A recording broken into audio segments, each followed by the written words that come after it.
reincarnation, karma, idolatry, Hinduism associated with all these terms, terminology. Incarnation, a system in which people believe that God Almighty comes down to earth as a man. He becomes human being. God Almighty, He comes down to earth, born of a woman, He becomes a man. Incarnation, meaning God taking human form. Reincarnation, meaning when you die, it's not the end, but you will come back to life again on this earth. And you die again, and you can come back to again onto this earth, again and again until you reach perfection. It can be 1,000,000 rebirths. You can be born 1,000,000 times over until you reach nirvana, peace and absorption with God. Then you can rule the universe with God. You become one with God. You become God. That's reincarnation, being born again and again into this world in human form. Karma is the philosophy of believing a law of cause and effect. That every cause has an effect. You put your finger into the fire, you get burnt. Cause, effect. If you eat too much, you have a stomachache. Cause, effect. But now the Hindu believes that that effect takes place here on this earth. We believe that there is a cause and effect, but it will be on a higher plane. We will have to account for our deeds. That's Islam. We believe that every cause has an effect. Whatever you do, you are going to be recompensated, good or bad. As you sow, so you will reap. Whatever you sow, you will get the fruits of it, good or bad. But that does not necessarily take place on this earth, that you don't have to come back here on this earth to give an account. And idolatry, meaning they believe they're worshipping God through the means of different statues, idols. Now, it is not possible during the period of this talk to give you like a clinical analysis of all these terms, going deep, because each and every one becomes a subject.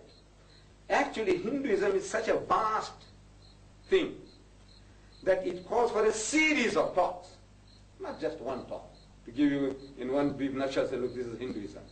But for the purpose of this discussion tonight, we will be forced to give you a broad outline of the things that I have just mentioned. And in passing, you will be able to see them all, inshallah. Now, as we are gathered here, from what I can see, we are all Indian Muslims. I don't know if there is an Arab among you. Is there? Any Arabs here? No. Huh? No. Any Malays? No. As a people as a whole that we have gathered here, it looks like we are all of Indian extraction. Now, one of the easiest ways of trying to approach the Hindu, to talk to him, to reason with him, is to confess at the outset that our people, our forefathers were Hindus. I know when I was young, I was getting shocked. When the Hindu pointed a finger and said, you people are Hindus, he's trying to say that you were also Hindus. You see, he didn't know how to say that, so you are Hindus. Or maybe when he said you are Hindus, meaning you are from Hind. See, Hind is the word for India. India, say India, Hind. You are from Hind. So they're thinking that everybody from Hind is a Hindu. See, whereas for everybody from Hind is a Hindi. We are all Hindis. In English you say Indian. We are Hindis, but we are not Hindus. Hindi and Hindus are different things.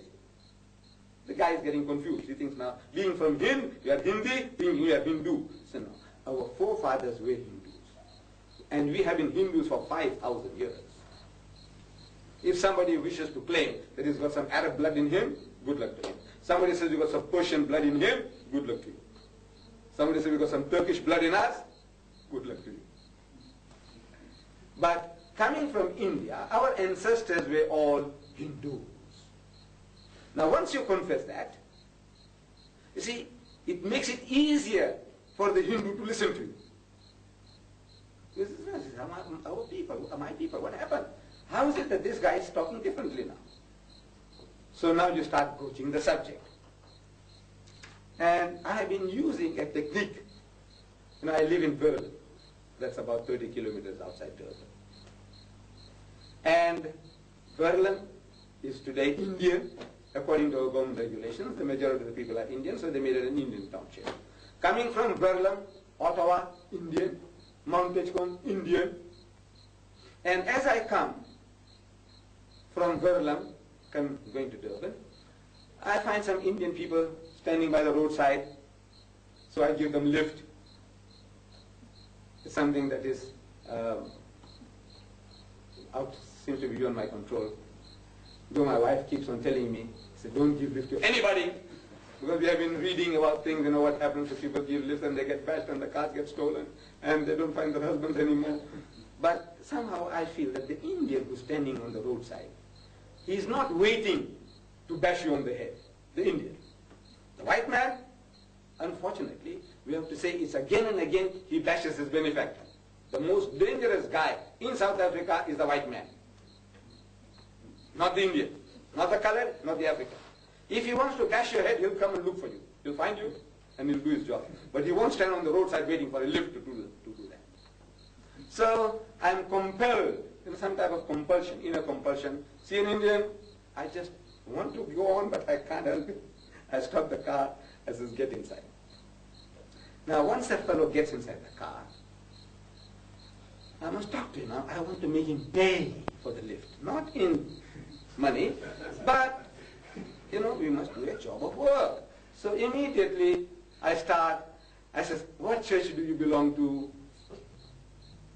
And if you ask that question, it's an innocent question. Nobody gets offended by such a question. What church do you belong to? So either he says, any church, he gives you a name, or he might say, I'm a Hindu. Now if he says he is a Christian, he is a type of a customer. Sometimes I give a white guy a lift, and I know he is a Christian. So what church you belong to? He gives me a name. I says, you know, once you know he's a Christian. He says, you know that there are 3 types of Indians in South Africa? And the guy gets a shock. There are 3 types of Indians in South Africa. He doesn't know. To him, all Indians are the same. You can see our complexions. I know there are various shades of grey, but overall, you know, there is a dial about us all that says Indian, Indian, Indian, Indian. No, one is light and one is a little darker and one is darker still. But Indian, Indian, Indian, Indian, Indian. So he says, no, but we're talking about 3 types of Indians. To him, there's only 1 type of Indians. As much as to our fathers, there was only 1 type of white man, European. See, when I was young, when you said European, we thought European was a nation, and the South African government also put it that way. Europeans, non-Europeans. That's how they classified us. In our tramways, in the railways, everywhere. European, non-European. So European, we are thinking, is a nation. But we know better now that European is not a nation. They are now changing to whites and blacks. But European is not a nation. Europe is a continent. And on that continent there are many nations. Like the Greeks, the French, the Germans, the Italians, the Swedes, the English, the Irish, the Scotch. These are different nations. But because we don't know the difference, all white people is one nation. Similarly, they say all brown people are one nation. So when you tell them that there are 3 types of Indians in South Africa, they get the shock of their life. I says, you know, racially, we are dozens of different kinds. Racially. And the proof of that is, this is Gujarati Muslim, they call me Surti. There is a Memon, there is a Kokni, there is a Nyabai, there is a Hyderabadi with apologies. Mean no insult. You know, the people from Hyderabad, when I met them in America, they are beating the breast of Hyderabadis. And Hyderabad, you know, in central India, Hyderabad, the Nawab of Hyderabad, Nizam of Hyderabad was there. They were a highly cultured people. One of the most educated people in India are the Hyderabadis. But here in South Africa, because the term was being used disparagingly for our Urdu-speaking brethren, so now it seems like an insult to say Hyderabadi. But the Hyderabadis in America, I met them, they're beating the breath. Yeah, Hyderabadis. Yeah, Hyderabadis. Hyderabad ke. What do you think? You're not like you people, come from Gujarat, from Bombay, from here, they are Hyderabadis. So no insult intended. So we are dozens of different nations really. But religious